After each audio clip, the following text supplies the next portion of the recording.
இருக்க இடமில்லாமல், உண்ண உணவு இல்லாமல், உடுக்க உடை இல்லாமல் தெரிவான்.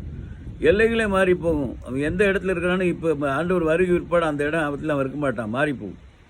மலைகள் எங்கேயுமே அசைந்து போகின்றான். மலைகள் இப்படி வேரோடு பிடுங்கப்பட்டு வெளியே எரியப்படும். அப்போ மலைக்குலாம் மேலே இருக்கிறவன் அவனும் சேர்ந்து தானே போவான். ஆனால் இவ்வளோ பெரிய பூமியே இந்த அக்னிக்கு இரையாக வைக்கப்பட்டிருக்கு. பேதுரு 2 பேர் 3 சொல்லப்பட்டிருக்கு. இதெல்லாம் உங்களுக்கு வெளியே நிறைய இடங்களில் சமயங்களில் நான் சொல்லியிருக்கிறேன், இன்னமும் சொல்லுவேன்.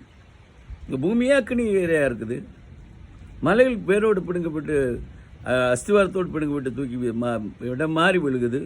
எல்லாருமே பூமியில் இருக்கணும், மலையில் இருப்பான். அந்த இடத்துல எப்படி அவன் இருந்த இடத்துல இருக்க முடியும்? இருக்காது.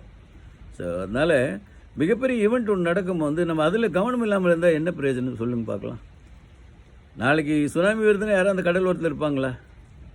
அப்படி எச்சரிக்கை இல்லாததுனால தான் எத்தனை பேர் அழிஞ்சு போன அருமையான உயிர்கள் போயிடுச்சு இல்லையா? பலியாக்கினாங்க.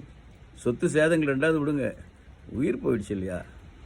அதுபோல் இப்படி மிகப்பெரிய ஒரு அழிவு வரப்போகுது, மிகப்பெரிய ஒரு ஆபத்து பூமிக்கு வருதுன்னு அதை பேர் கவனம் இருக்கணும். அதுக்காக சொல்கிறேன்.